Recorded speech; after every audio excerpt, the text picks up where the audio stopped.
Welcome. One, and all.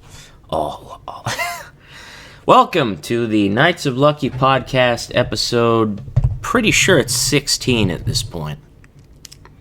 We've cracked the 16 mark, as if that has anything of value. So, I'm sitting here, just chilling, literally because the AC's on and I'm freezing to death, even though it's like September in Kansas and it's still blisteringly hot. But, welcome to the 16th episode of this, where I'm going to sit here and slowly eat a box of Raisin Bran. Because, you know me, I like to eat healthy. Hey, that rhymed. Now I gotta get my daily fiber intake, as they say. Okay, one more little handful.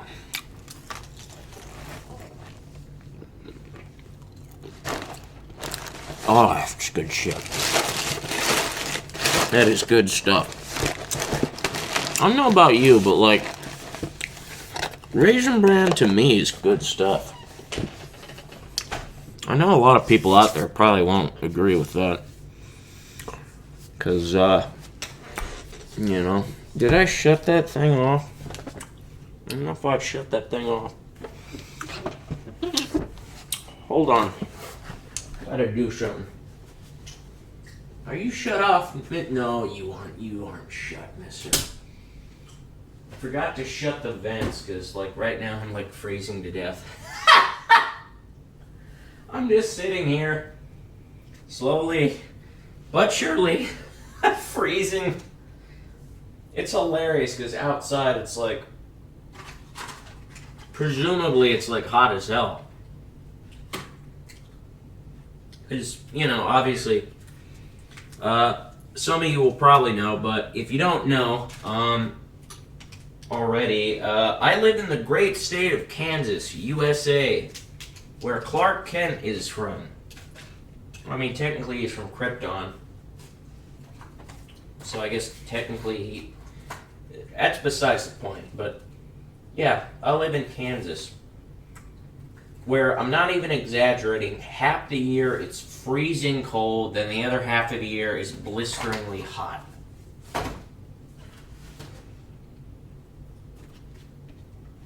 And of course, because I live in Kansas, I live in the Tornado Alley.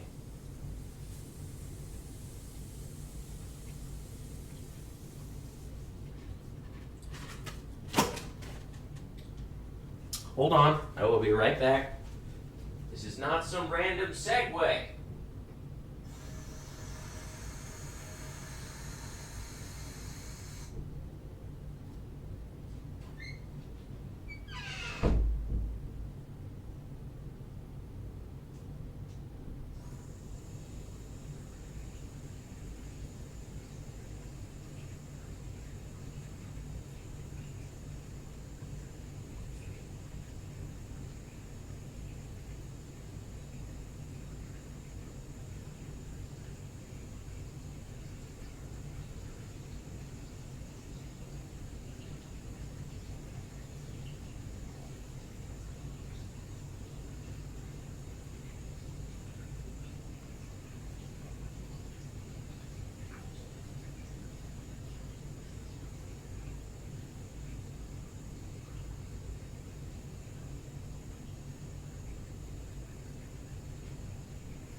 Okay, I am back. Sorry, I had to fill up my water bottle. You know me, gotta keep hydrated. But don't worry, we'll get into the Tornado Alley stuff in a bit. But let's talk about hydration. Hydration. Oh boy. Y'all need to stay hydrated. I want, honestly, trust me, you need to stay hydrated. Now that obviously we're in a time where, the years as they go on are getting quite a bit hotter, it seems like, Like, it's always been hot where I live, but, comparatively speaking to previous years, it's, for I would say the past half decade, a little over the past half decade, it's just been slowly getting hotter. I think for me, when I really started to notice it getting hotter was 2015, over the summer. Like, it used to get really hot then, man. It was bad. And it just seems like it's almost gotten worse in previous years. But, you know. So, yeah, you gotta stay hydrated. Trust me, dehydration is not something you want to get. It sucks. It sucks so bad, man. Like, because I've been working out a lot, I tend to sweat a lot. I already sweat quite a bit even when I'm not working out. I don't know why. Maybe I think some of my medicines make me, like, hotter, I think. I think some of them make me overheat more, it seems like. I've really noticed that in previous years. But yeah, dehydration sucks, man. Like, dehydration can cause, like, stomach cramps.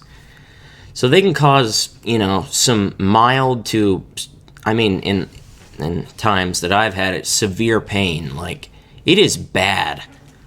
Like, a couple months ago, I remember it was like 9 p.m. in the afternoon, or not afternoon, the night, 9 p.m., in the evening, and I was just sitting, like, doing stuff at my computer, editing, working on videos and things, and, like, my stomach had just been killing me. Out of the blue, it just abnormally started hurting. This very weird cramping pain.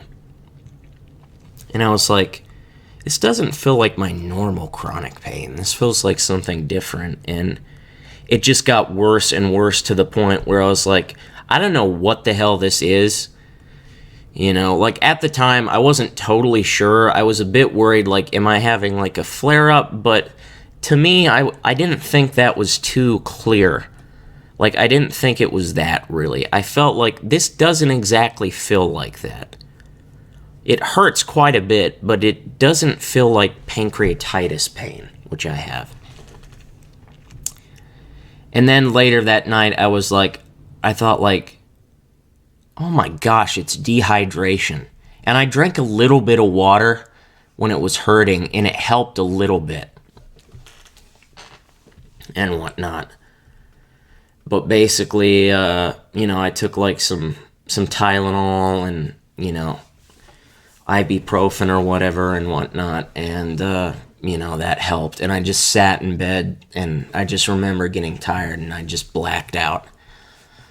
But I was like, the next day, I was like, that was 100% dehydration. So, like, dehydration can cause severe cramping pain, And I'm sure a lot of women out there are like, yeah, we have that all the time. And so I'm sure all the ladies know what, awful cramping pain is like, obviously. So stay strong, ladies, who are going through your, your period. This is a weird segue, but I'm trying to be inspirational here. Just stay strong. I know it sucks,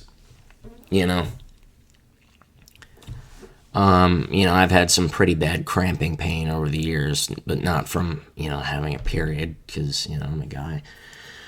But, yeah, that stuff, it sucks, but it can also be extremely deadly. I've talked about this multiple times, over the years on the channel, for, some of you who don't know, but a lot of you know that I have, a chronic disease called chronic pancreatitis. I have a lot of chronic pain. I'm in some level of pain pretty much every day. Not all the time. There are days where it's like I get lucky and it's not really bad, or I don't even have any pain at all, But for the most part, I'm always in some level of pain. My stomach slightly hurts now, but it's nothing that's like extreme. It's like I can treat it with, just basic, like, Tylenol and ibuprofen and stuff to help. So it's not that bad, but, But, I talked about it over the years. I've had some pretty close calls, because over the years, besides, being sick from pancreatitis, which I've been sick quite a bit, over the years, that alone is bad enough. But I've also gotten sick from other stuff, like a severe case of pneumonia, strep throat that was really bad, blockages like gallstones in like my ducts in my body, to the point where my liver started to fail because it wasn't flowing right. But one of the ones I don't think I've mentioned much is, I almost forgot about this until my mom reminded me a while back, is when I was 12, I got admitted into the hospital for a lot of stomach pain. And when, they examined me, they immediately were absolutely horrified at what they found. Because what they had found is what was causing the stomach pain was I had severe, life-threatening dehydration. Now, I'm not exaggerating this because, I'm not exaggerating. Like, when I, talk about what I go through, I don't exaggerate. I'm one of those unfortunate people that has these really extreme, insane, like, health problems and getting sick and stuff, But what had happened is they had found I was extremely dehydrated. Because I remember, besides having, obviously pancreatitis pain when I was younger, I also suffered a lot from dehydration.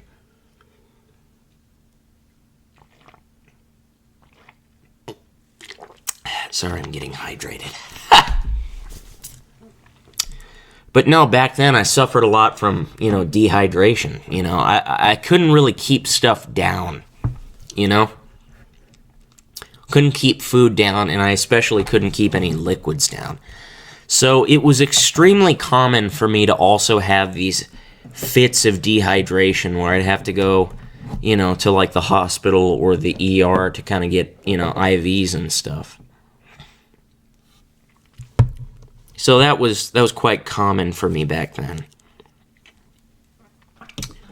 Sorry, I am adjusting my Boba Fett 6-inch Black Series action figure. Love you, Boba.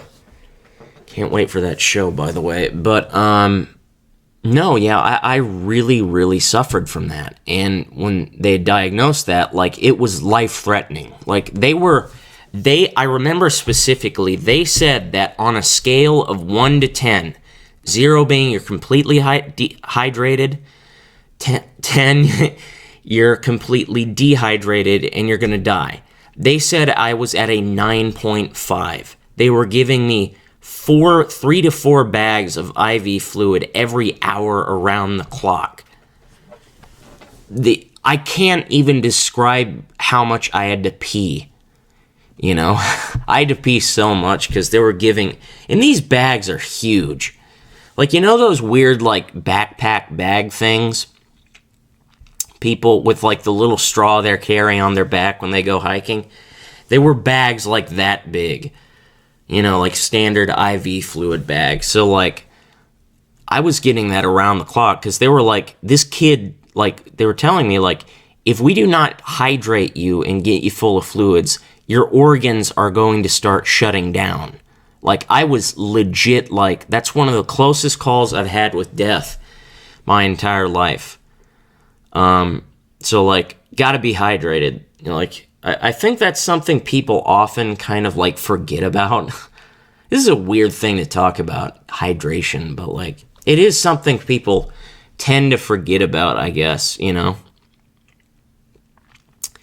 Especially nowadays when people are drinking all kinds of, no shame, but like energy drinks and caffeine and coffee and, all this crazy stuff with like ridiculous amounts of caffeine. For me, I don't really drink caffeine like to energy. Like maybe every once in a while when I'm like editing and doing stuff, it's like, Why don't I brew a cup of coffee? Why not? Why not? Let's do that. And I just have a nice little cup of coffee. For me, I don't drink much coffee. I used to drink a lot more. I don't drink as much now because, I don't respond well to it seems like at times. Like, what would happen would be, first of all, it doesn't really give me a whole lot of energy. Like, I drink it and I'm like, am I supposed to be feeling something right now? Because I don't really feel that energetic, I guess. To me, it doesn't really affect me, honestly.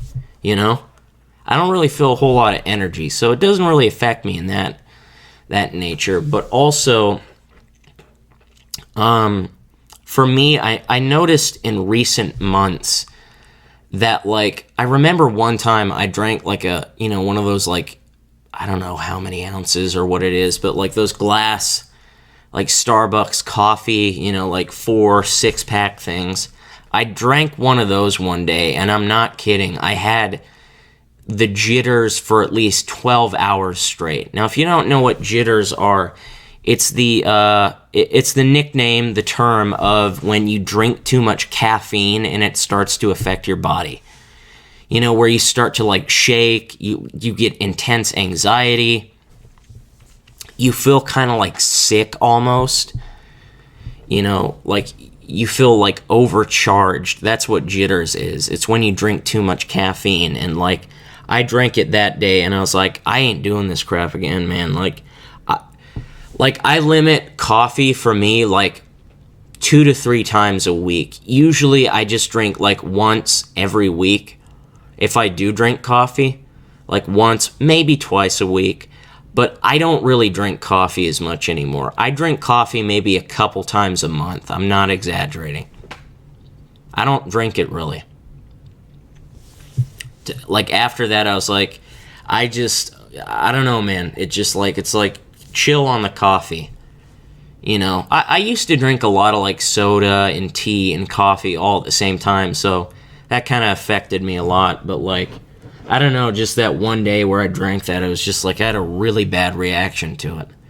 I'm not, like, terrified of coffee. No, it's just like, it's just moderation, basically. It's just like moderate it to where it's like, okay, you have enough, you can drink some, but not where you're, really affected.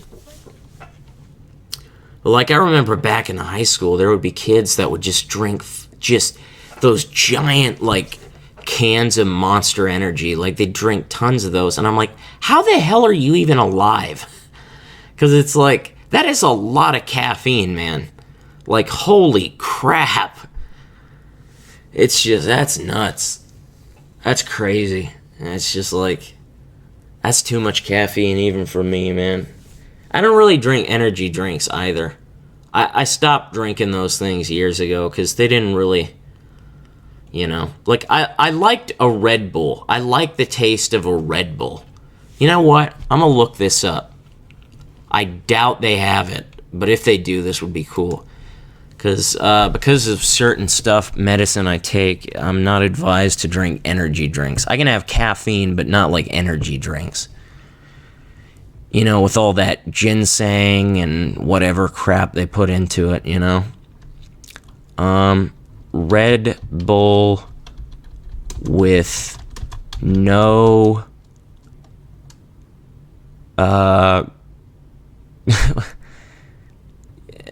caffeine, I guess.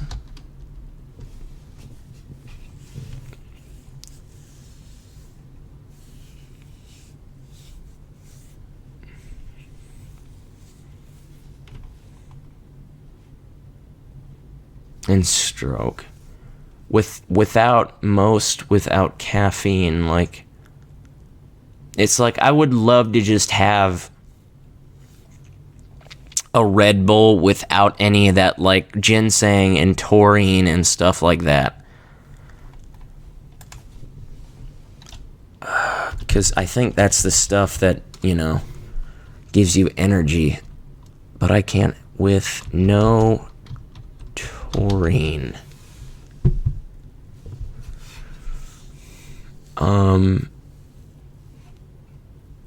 No, I'm not.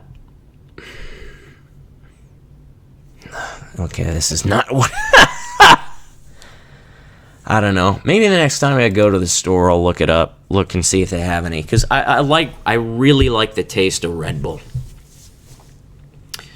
But I don't want that, like, energy drink stuff. Because it's like, that stuff, you know, messes with your heart and stuff. And they said that, you know, some of the stuff I take, you know, it's like, it's not advised. You shouldn't drink it, so.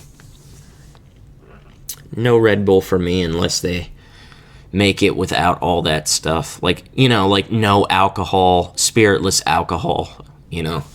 I don't know if they have, like, spiritless Red Bull. That would be cool, though. But, yeah. So, yeah, I'm working on the Dead Space audio. My schedule has been a little weird and wonky lately because it's like I'm kind of getting back into doing voice acting. You know, like when you... I've gone without doing anything for like a month at least. And I took a nice like month-long summer break. And, you know, yeah, so I'm getting back to it. But I'm really excited because I'm working on this Dead Space audio. The past couple days I've been... I think this is actually going to be one of the most sound effect heavy videos I've ever made because... Yeah, why not? I'll talk about it. I'll talk about it a little bit. I won't spoil really much stuff because this is going to be like a 4-part audio series. And also, I need voice actors for this. I need men and women out there who are, you know, ASMR artists, voice actors, to collaborate. You know... I can't really pay you because I'm broke as shit, but, you know, if you would like to collaborate and have some fun, awesome. Because, you know, I really, really am excited for doing this because I've been thinking about doing this for months now, and now I'm finally getting to doing it, and it's a really cool story. Basically, I won't spoil really much, but it follows me, a, you know, paramedic known only by the nickname Lucky, who has a kind of mysterious military history past that we'll dive into in future installments, is basically a paramedic on the colony of Io, which is a moon of Jupiter, when all of a sudden, as he's treating the listener, a outbreak of necromorphs breaks out. A necromorph outbreak breaks out. This is a part of the Dead Space franchise. The events of this series take place shortly after Dead Space 2, and it ties into Dead Space 2. The origins of this outbreak tie into it. So there'll be some interesting reveals later down the line. And it's basically up to Lucky and a ragtag group of, soldiers and civilians and people and whatnot to get to a transport hub and get the hell into orbit and escape the entire colony. Because it's completely overrun with necromorphs and there's no hope of stopping this. So it's going to be interesting. It's going to be really cool. It's going to be also very, world-building, lore-heavy. So if you're a huge fan of, Dead Space lore, this is going to be really cool for you. Because there are a lot of, tie-ins and whatnot to other things and references. So it'll be really cool. So, I'm currently... I've just about collected all of the sound effects I need for it. So... it's about done, so almost done and whatnot.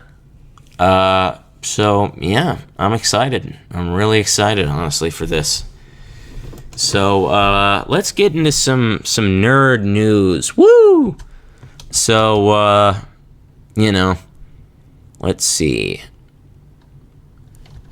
This is really old news, but I just learned about this recently, is that they are making an adaptation of Bert Kreischer's famous, iconic skit. That there is, basically, he is doing a movie with Mark Hamill. They're both going, the Mark Hamill, Luke Skywalker, Joker himself. They're going to be doing a movie which is an adaptation of the real-life true story of The Machine Story, which is Bert Kreischer's famous, iconic skit, he does in his comedian stand-up, where basically, during the 90s, he went on a school trip, basically, in college and whatnot, and got involved in the Russian mafia, basically. So it's going to be featuring the both of them. I think they just wrapped up filming of it, and it's probably they filmed it in Serbia, and it's going to be releasing in, I think they said Legendary is producing it, I think. So they're going to be doing, they're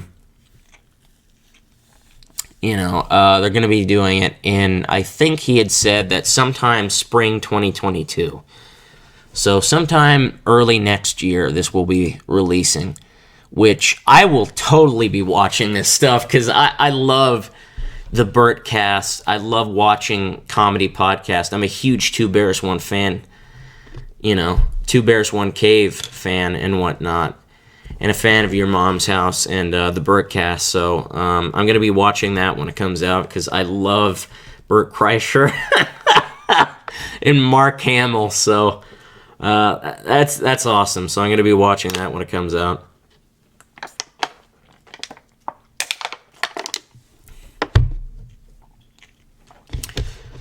So I also, another cool thing, I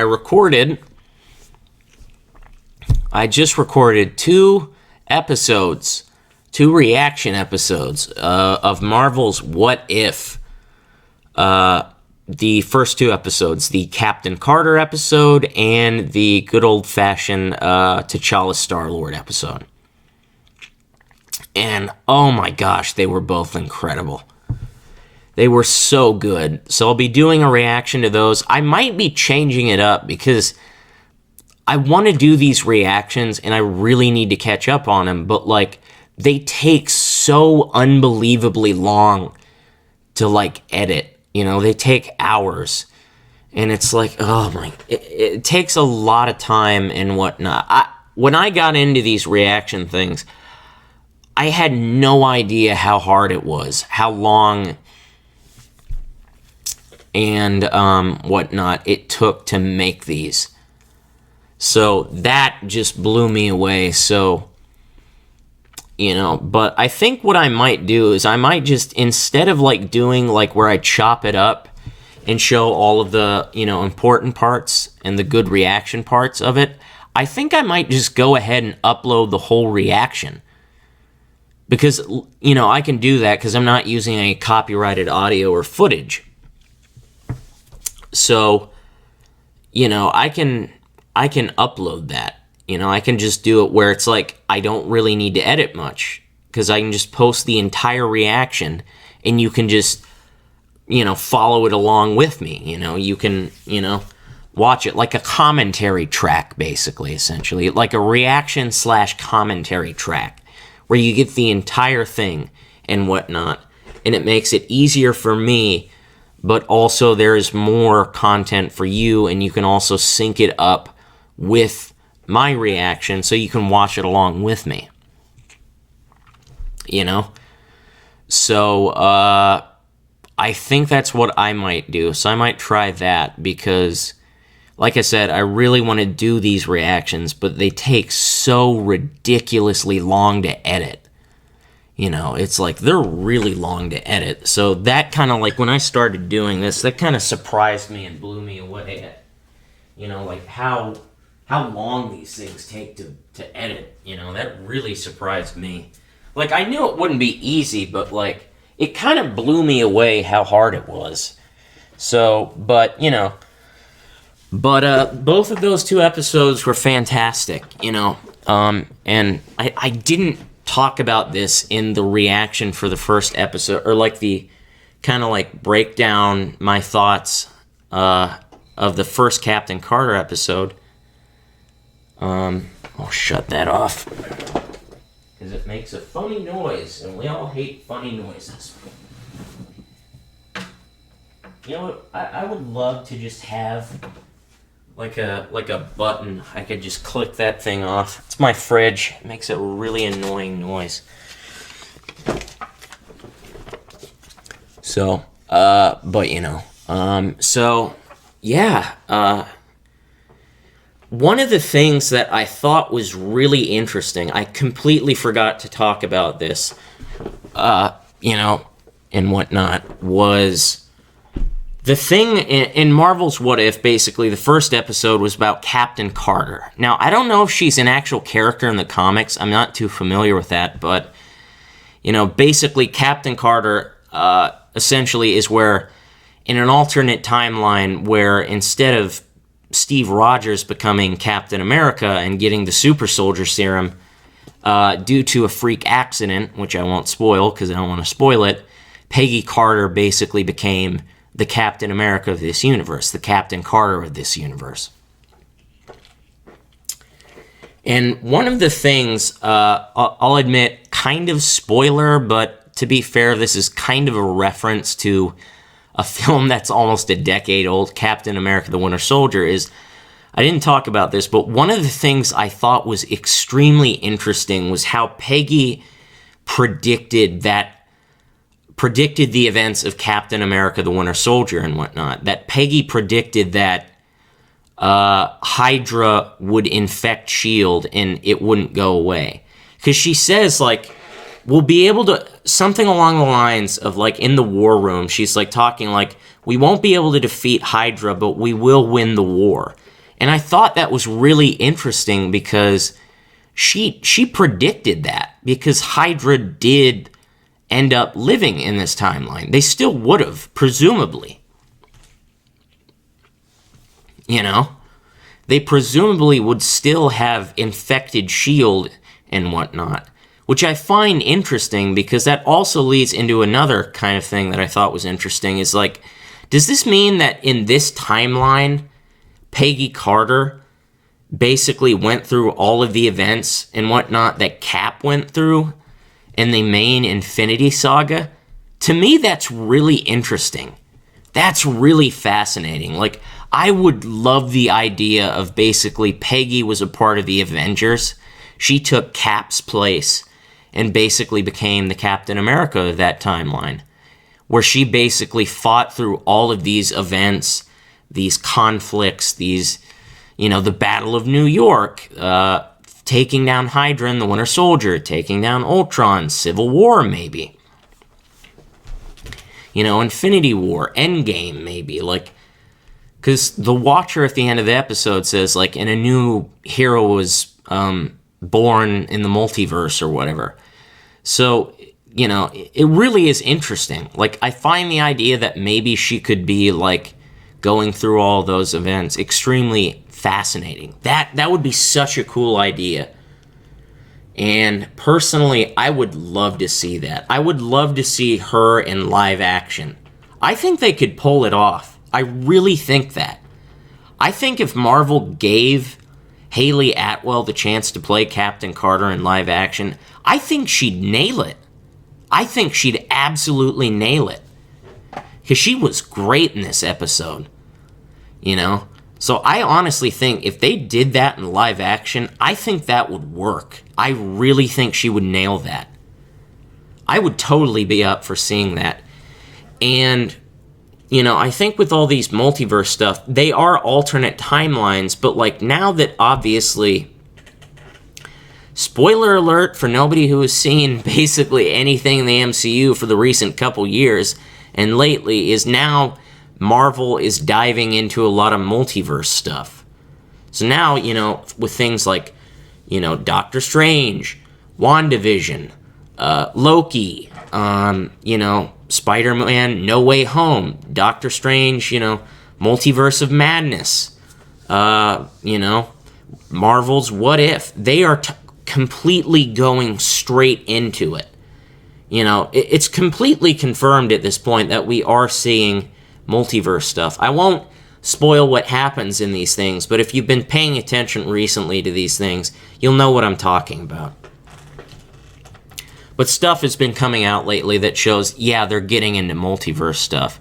So even though these things are multiverse things and different timelines, it is entirely possible that they could bring this stuff in to the main timeline, to, you know, Earth 616. Even though that's technically not correct, because that's the main timeline of the Marvel Comics universe, and I think the timeline of the MCU is like Earth 55555 or something like that, you know? But I get what they mean. So I think it's totally possible that they could bring, you know, these elements and things into live action. And I think if they brought Captain Carter in, I think she'd nail it. I really think Haley Atwell in Marvel could nail it. Because she is such a great character. Like, Haley Atwell is Peggy Carter. You know?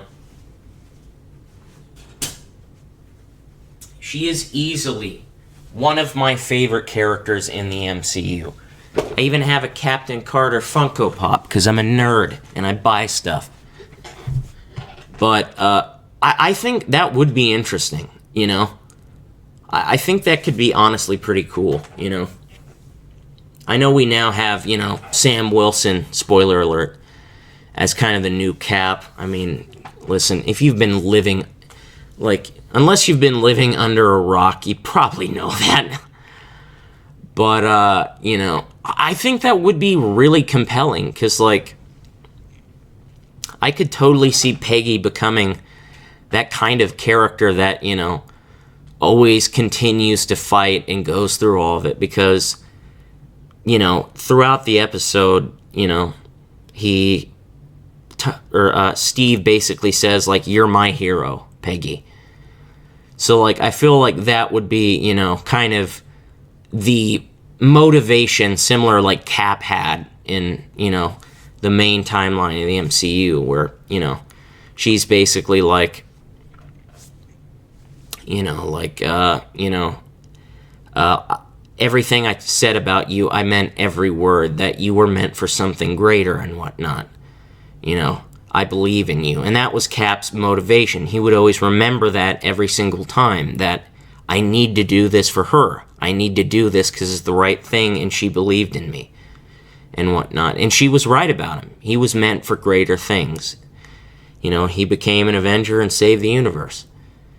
And I think it would be interesting to see Peggy, because, you know, she would have the motivation of, you know, Steve saying, you're my hero, you know.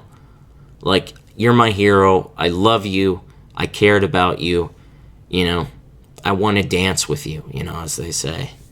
It was a great episode overall, but, you know, enough of that now. But I really like that. I really did. I greatly enjoyed that episode. And I loved the second episode with Star-Lord T'Challa. Especially the new look Nebula has got. You know? So, yeah. Let's see. You know, I thought that was interesting. Some more stuff that I thought was really interesting. Some more nerdy kind of news, pop culture news, now that we're kind of in that section of the podcast. Something that was insane, and I lost my mind when I saw this. I completely lost it. You can tell how excited I am, is basically Motive, EA Motive, who are making, who have just been announced to be making the Dead Space 1 remake, a remake of the 2008 classic, critically acclaimed horror game, Dead Space, where you follow Isaac Clarke, an engineer that has to go to a seemingly, normal ship that has been overrun by necromorphs, these sort of disgusting, contorted monster human abominations by this weird thing called a marker. So basically, it's a classic horror game, inspired by Resident Evil 4, Silent Hill, Alien, and Event Horizon, to name a few. And recently they did kind of like a developer commentary where they showed off some early, footage, early gameplay, but also in the game they had, the interviewers had brought up, is Isaac going to be voiced in this game? And in absolute crowd-pleasing surprise, they, the man, the myth, the legend, Isaac Clarke himself, Gunnar Wright, came back and announced that, yeah, I'm going to be playing Isaac Clarke. So, man, it was incredible. So, that was fascinating to me. When I saw that, man, I lost my shit. I'm not going to lie. I lost my mind because, he's one of my favorite voice actors. He played Isaac in, all three of the games. And he crafted an iconic character. And when they were announcing the remake, I was worried that they wouldn't recast. I was worried they'd recast, and they wouldn't get him to voice him again, which would be a tragedy because, he's fantastic as him. But he showed up on screen and announced, in person that, yeah, I'm going to be playing him again. So that was really exciting. And I think it's interesting because, a lot of people liked kind of like the for those of you who don't know, in Dead Space 1, there was a silent protagonist. Gunnar Wright voiced Isaac Clarke, when he would get hurt, he'd wince in pain. When he'd get thrown around, he'd scream and whatnot and yell. But he didn't actually speak. He only spoke in Dead Space 2 and 3, But it's interesting because now he's going to be voicing Isaac Clarke. So it's going to be interesting because in Dead Space 1, a lot of people liked the idea of the silent protagonist. I personally didn't mind it, but I felt like it was kind of a wasted opportunity because it's I won't spoil anything, but it's a very emotional, intense story.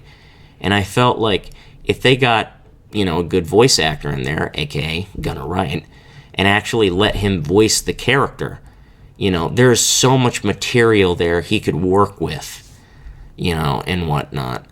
So personally, I thought it was just unbelievably fascinating that they brought him in now. So it's interesting because I would love to see because there are a lot of scenes that are really emotional and shocking, and I would have loved to have actually seen his reaction voice-wise to it, So now we're finally getting that. So it's very exciting because, now, we'll possibly see a lot of that. So,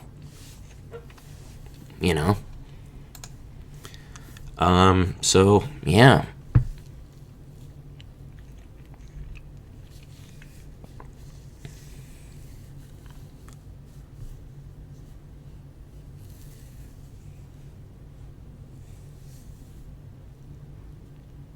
So let's see.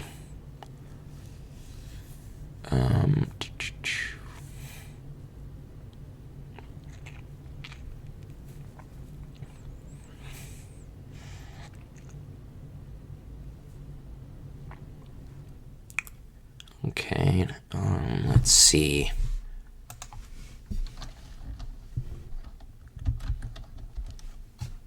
Hold on, no way. I gotta see what this is.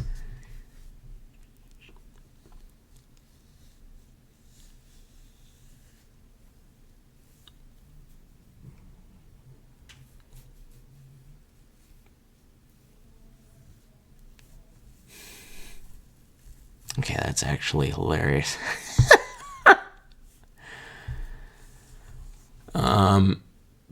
Yeah, so, Star Wars news. I'm looking to see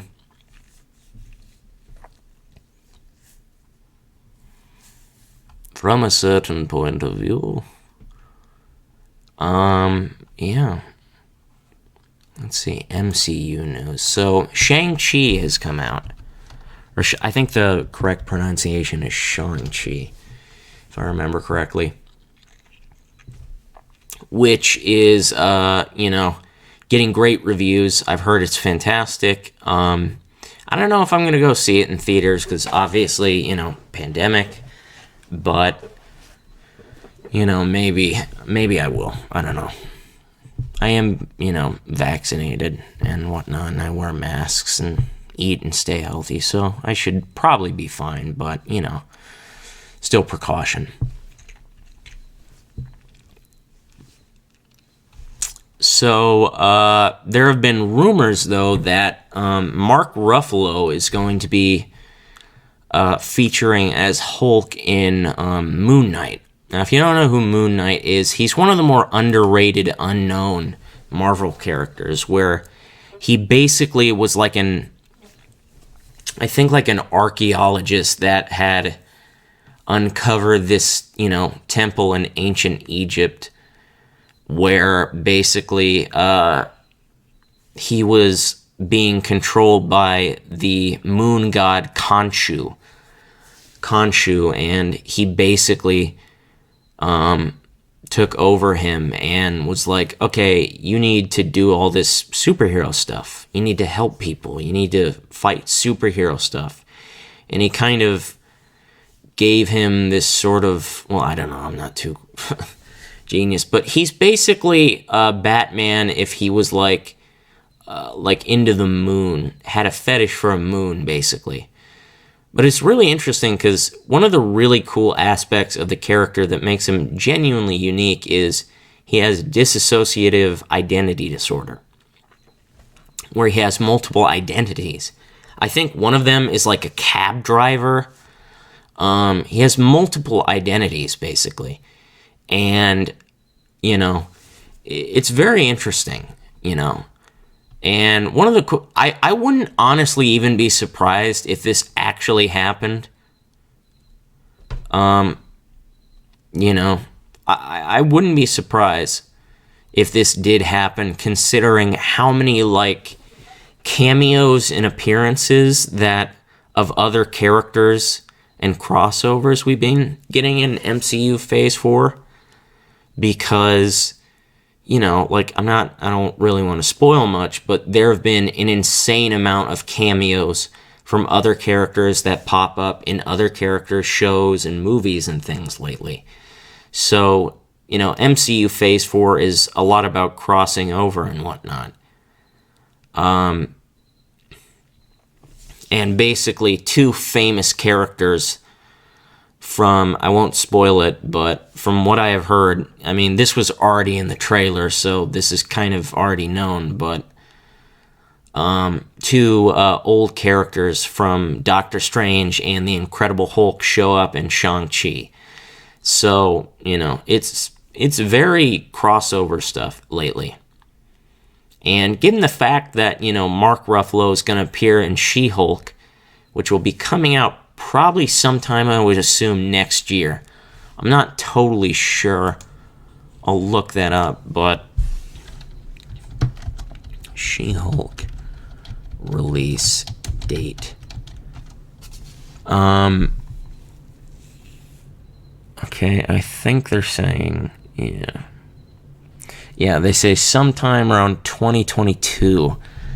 So, it's likely that we'll see, Moon Knight and She-Hulk next year, along with some other stuff as well. So, I wouldn't be surprised if this did happen, because it wouldn't surprise me, given the fact how... because also it would kind of make sense from a character standpoint.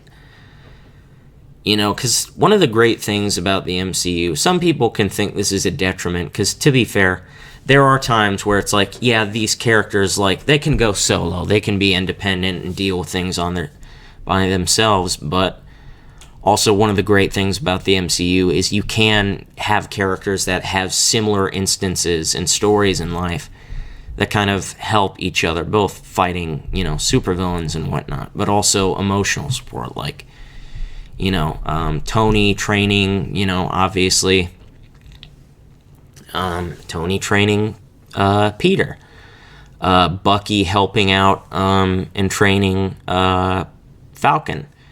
There are a lot of instances like that, and it wouldn't really surprise me because story-wise, it would kind of make sense when you think about it, because, Moon Knight has dissociative identity disorder.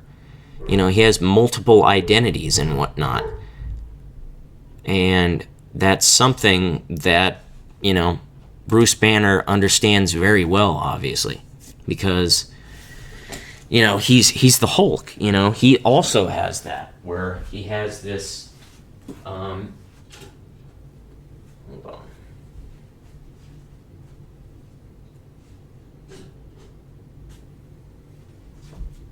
Where it is similar because, he also has something similar, He has, he's Hulk and whatnot. He turns from Bruce Banner into Hulk and whatnot. So he would really understand that, and it would kind of make sense that they would show up together because they both have similar kind of stories and character aspects and whatnot. So that would be really interesting if that did happen. So I honestly would not be surprised if that even happened. It would honestly make sense in my eyes from a story standpoint.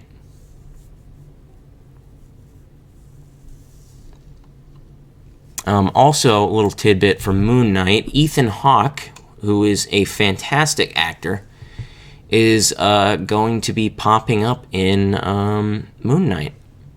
He joined the cast. I don't know if who he's going to play, and whatnot. But he's joined this thing. I think he would make a great villain. He is such a good actor. He is an underrated actor. And, I would not be surprised if he did play a villain, because I think he can pull it off. He's a very good actor. And, if you've seen his work, he can really get into it. And I feel like he would be perfect for that. I don't know who he would play, because I'm not too familiar with Moon Knight as a character.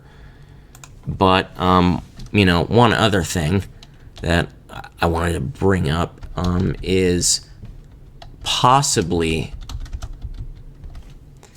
let's see. Here we go.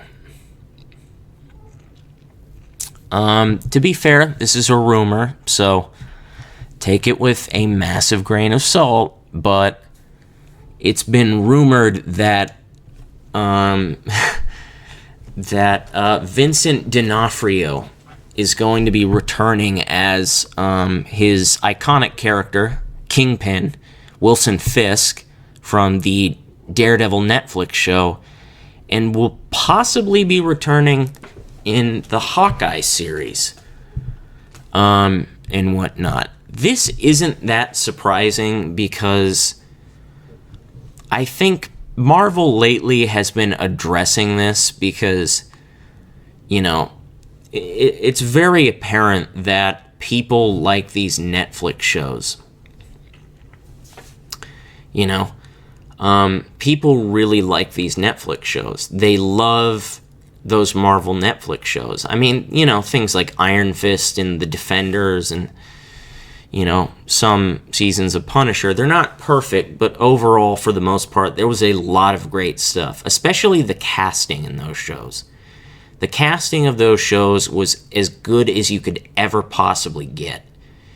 John Bernthal as Punisher, Wilson Bethel as Bullseye, Vincent D'Onofrio as Kingpin, Kristen Ritter as, Jessica Jones, Mike Coulter as, Luke Cage.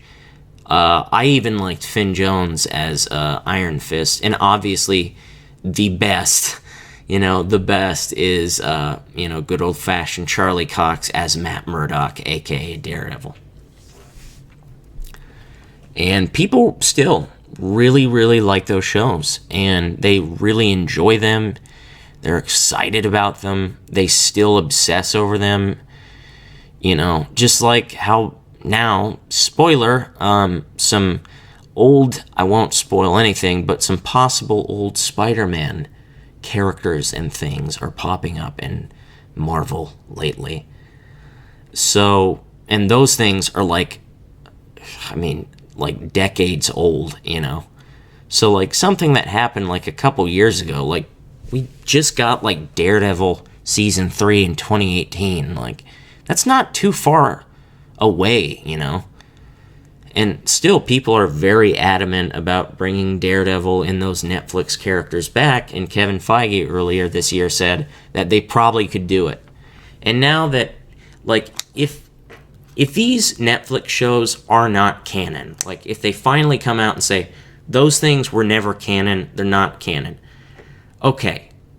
But that's still fine, because even if, they're not canon, that means they're in the multiverse. And now that they're doing tons of multiverse stuff, they could totally just bring those characters in through the multiverse.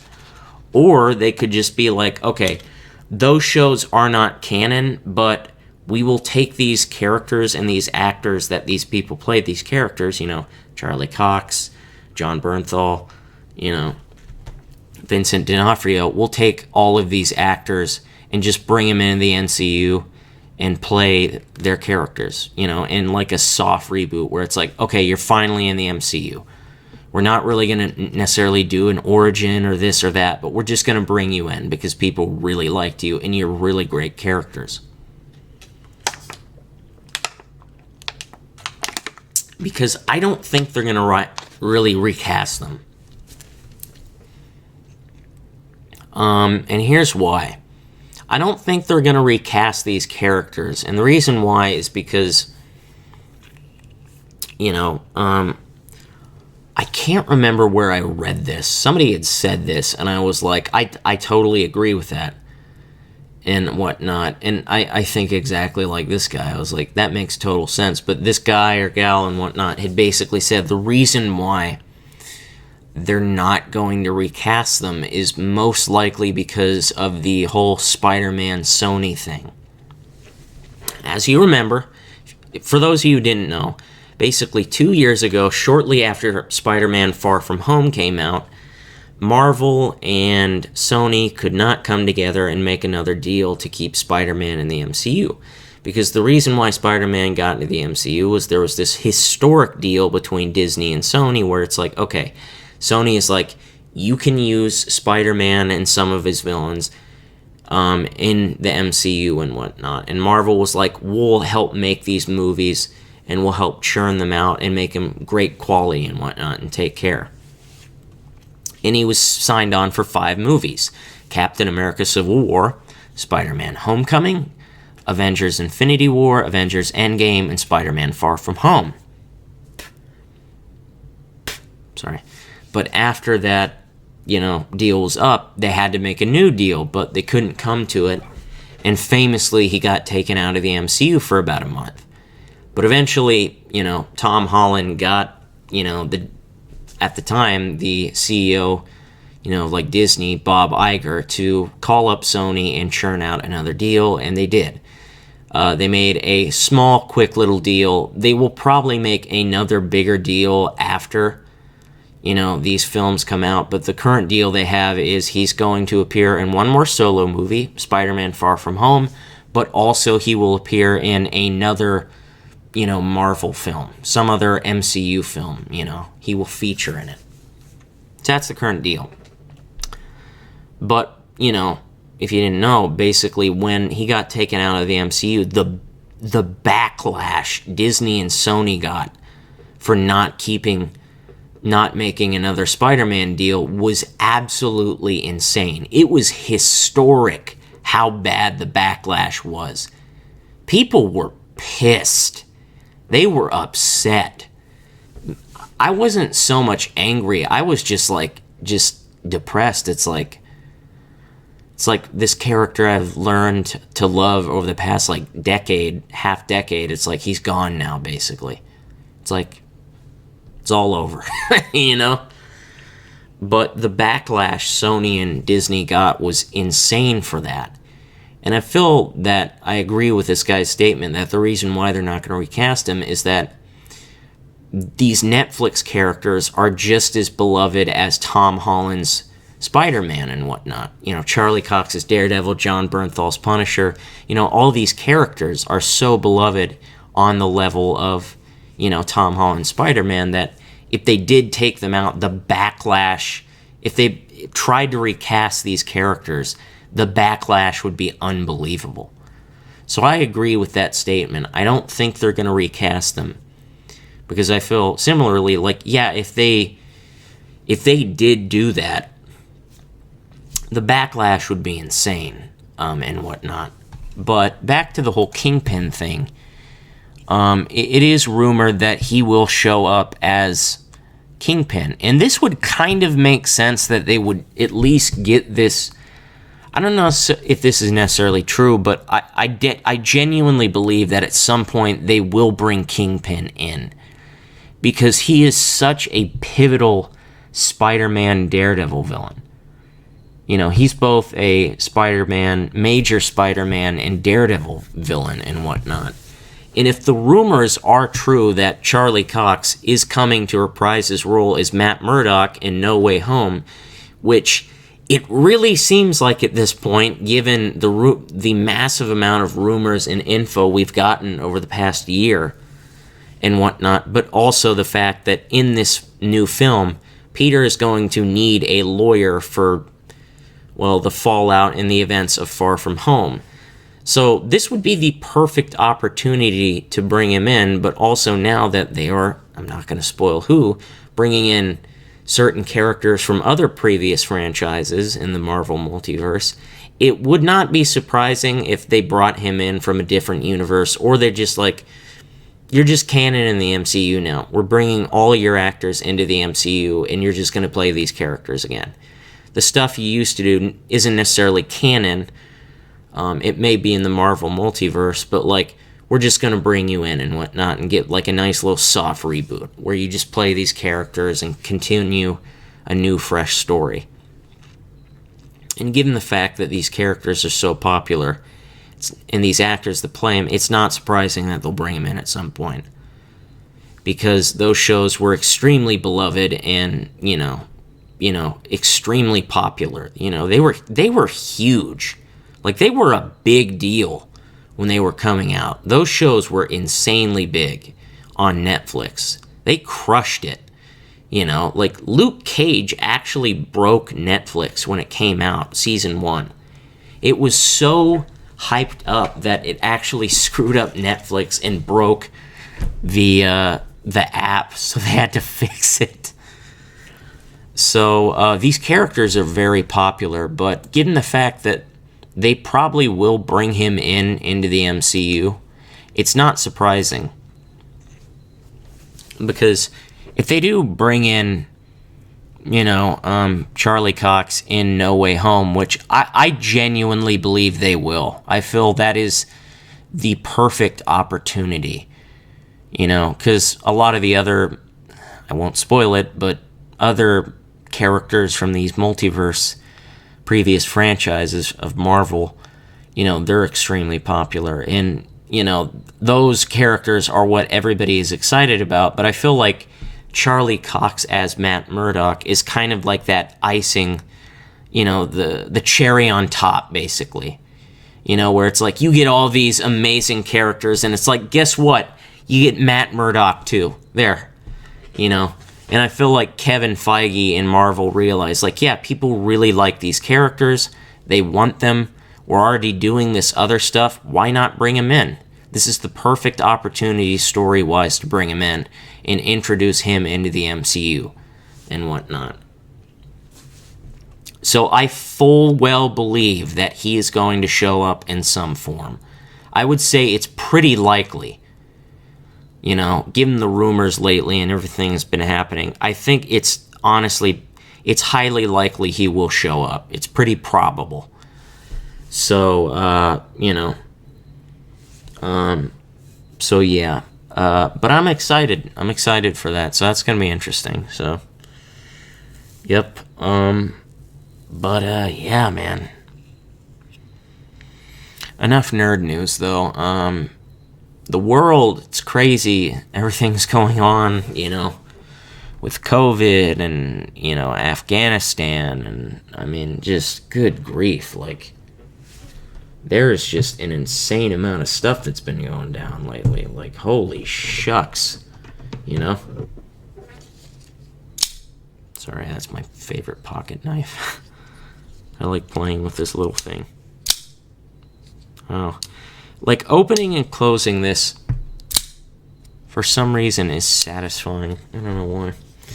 But, yeah, it's exciting. It's very exciting, and I'm very interested. Sorry, I'm droning on. When I forget when I completely forget, when I get off track, my brain automatically starts repeating stuff I was just talking about. So that's why you always hear me say stuff like that. It's like he forgot what he was talking about again, and his brain has to fill in, essentially. It's really weird, because it's like I don't even recognize it at first, But no, stuff's going crazy, Biden, COVID, Afghanistan,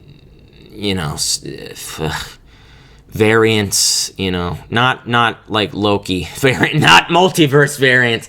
We're talking about the real world ones, Sonny. We got the Mu, the MU. It's like, is it called Mu? We got Mu, we got Delta. What else? Good grief. It's just, it's crazy, and people are apparently, like, the rates of, like, unvaccinated people in hospitals that have COVID is, like, insane. I want to fact check this, but I remember yesterday I watched a really interesting piece of news, where they investigated, and I think they said, like, roughly, like, 90% of the people that come in with COVID are unvaccinated. So 90% of the people that have COVID in the hospital are unvaccinated.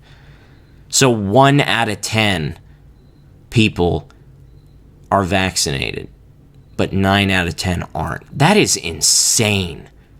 That is insane. Like, that is crazy. It's like, because I think where I live in, Kansas, I think they said, I read it yesterday, it's roughly 48% are vaccinated. I think 48% have at least one shot.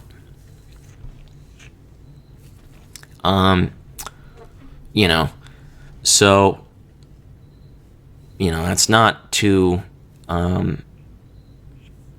that's not the worst, I guess, like, on the list. I think, like, it's kind of like in the 20s on, scale of the worst. I think the most is like 77%.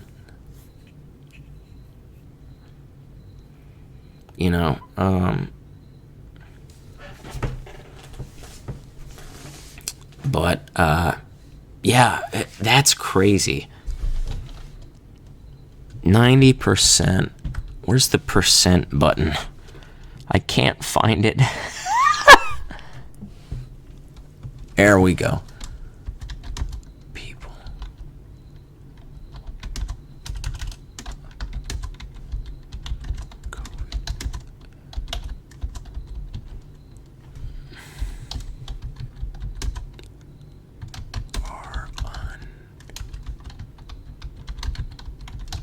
Okay, let's see that. Wow. Holy shit, that is real. Oh my god. Oh my God. You have got to be fucking kidding me. I was hoping like I was wrong on that, but it's like, oh my gosh.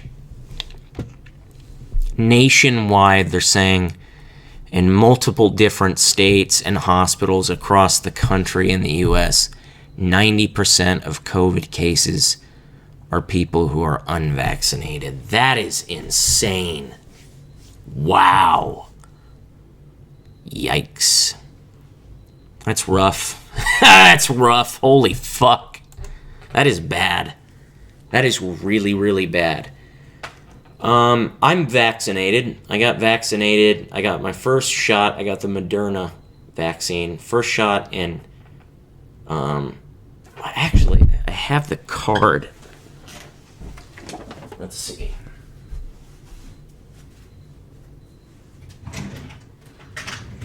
Wallet out. Let's see. I have it right here. Okay, my first dose of the COVID shot was March 23rd, 2021, and my second dose was April 20th, 2021. So March 21st, I got the first shot, and on April 20th, I got the second. So I got the Moderna one, and yeah, I'm good. I'm feeling good. When I got the shot, the first shot, I didn't really feel anything. I just had a sore arm, obviously, where they poked me, and whatnot. But other than that, it didn't hurt. You know, nothing else bothered me, really. You know, like I had, like my thighs were a bit achy. You know, like I pulled a muscle, but I think that was actually probably due to workout that day, because I did a shit ton of push-ups that day. An absolute insane amount of push-ups that day. So that's probably why it hurt, but, you know, it could have also been that. But that's, you know, to be expected from the vaccine. The second shot was a little bit worse. Nothing like where I'm like, you know, dying. You know, the second shot for 2.5 days. For about 2.5 days, I had a mild headache and mild muscle aches. And obviously, you know, sore arm where they poked me. Other than that, I was fine. Third day after getting the shot, I was completely back to normal. And that's it. And ever since then, I've been fine. You know, my DNA hasn't mutated or anything like that, so I've been doing fine, you know. I personally recommend you go out and get the shot. Obviously, it's up to you. Talk to your doctors, but personally, I recommend it. I think, you know, like, it's not good, man. It's not good. Like, let me just look this up, because I want to be clear on this.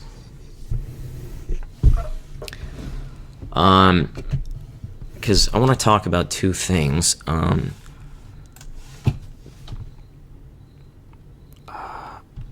Why? I think it's because of pneumonia.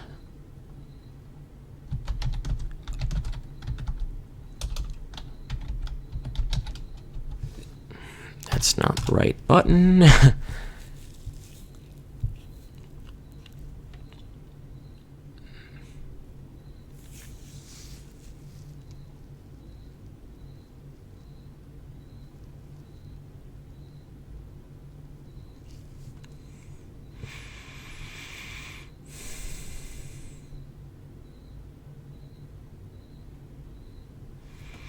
Okay, so it leads to breathing problems, and I think also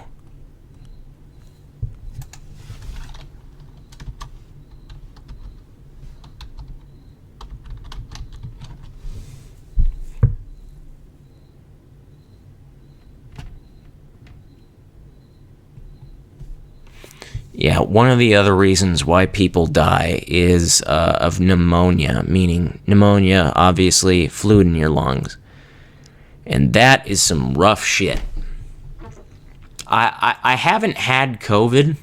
Luckily, I haven't, ever gotten it. But, one of the reasons why I'm, like, so adamant of vaccines and taking care of your health and whatnot is because, obviously, because I've lived... Most of my childhood was pretty miserable. Half of it was because, half of it was miserable because, I was sick and in the hospital all the time from pancreatitis, but I also got other stuff, But one of the reasons why, you should get the shot, I think, is, like I said, talk to your doctors. Don't take my advice, but I just recommend it. I'm giving my personal experience of, illness and whatnot. Like I said, I haven't had COVID. I've never gotten it, thankfully, which is a blessing. But I did get pneumonia a week before my 15th birthday. And it nearly killed me. It's the closest I ever came to dying. I had double pneumonia, a severe case of double pneumonia, which means pneumonia in both of your lungs, not just one of them, both of them. I had, what had happened was late one night, a nurse came in, started freaking out, and a bunch of nurses and doctors started piling in to do a bunch of stuff. Stabilize me, get a new IV in, Don't worry, that's not a COVID cough. Dry throat from talking.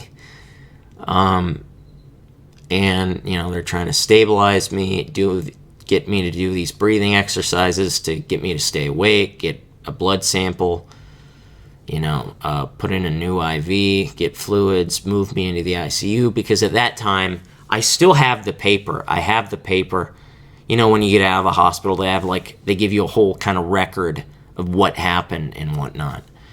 Or you can just get one, and I still have it. I still have the printed copy of it. I had hypoxia, which is where your lips, your toes, and your fingers turn dark bluish purple. That is not good, because that means your body is deprived of oxygen, and I still have it. I remember it exactly. It says it right on the paper. I went into acute respiratory failure. So I was dying at that point. I started to get really abnormally tired. At the time, I didn't think too much of it because I was sick. And when you're sick, you get all tired and worn out. But no, the reason why I was that tired was because, I was dying. So it was not fun. And my mom, my poor mom, she had to sit there and watch her own son, her baby boy, choke to death on his own fluid, turning purple, and whatnot. And the next day, they had done an x-ray and diagnosed me with a severe case of pneumonia. And that's one of the things people die from COVID, is pneumonia. And trust me, it's freaking scary. You do not want that stuff, okay? It is not a fun way to go. You feel miserable. Like, you might think, like, oh, well, you got over that, like, nearly dying that night. That's probably the worst part. Nope. No. That was probably the easy part, actually.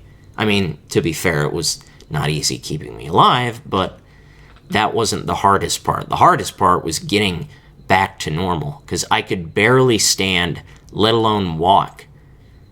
I remember very clearly I would wait to go to the bathroom as long as possible because I was scared, because every time I would stand up, all the air would get sucked out of my lungs. I couldn't breathe and whatnot. I had to have nurses and doctors and my family to help me walk around because I was so weak.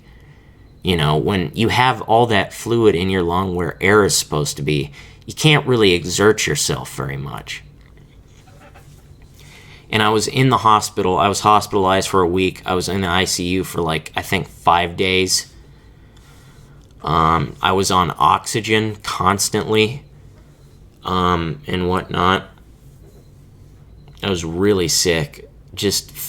It's the worst I think I've ever felt. Just terribly sick.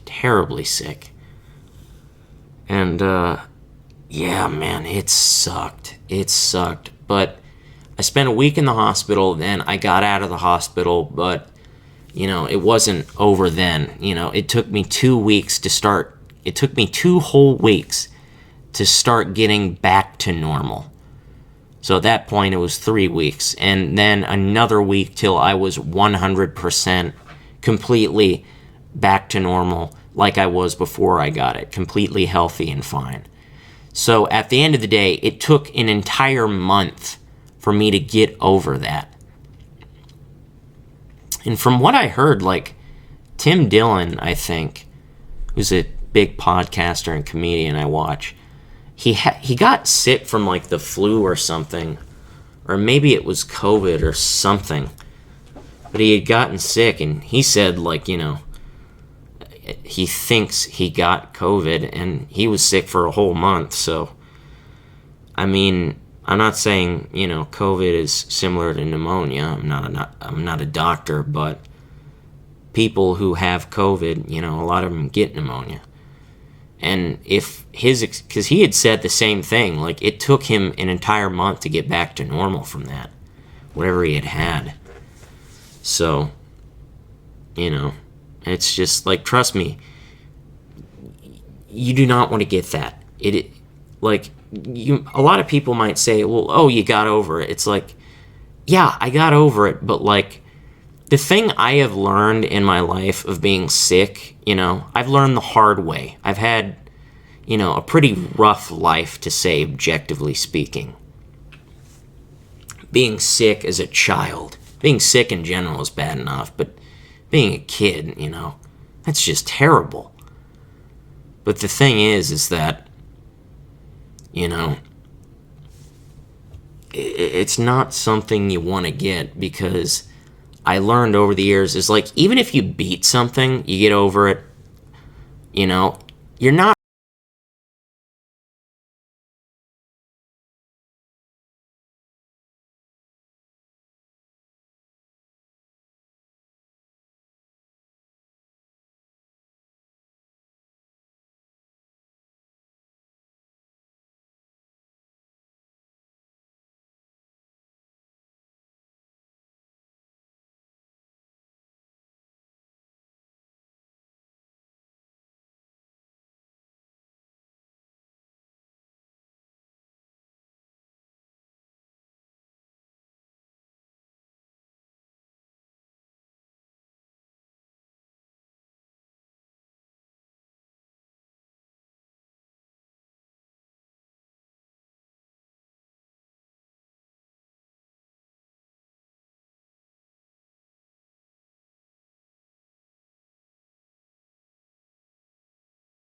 liver disease.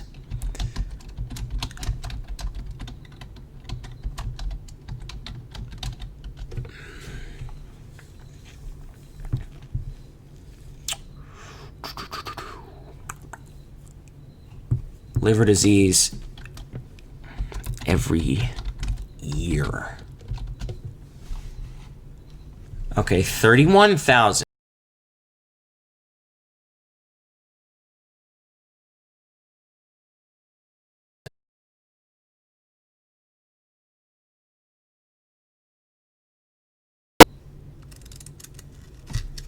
Okay, let's see.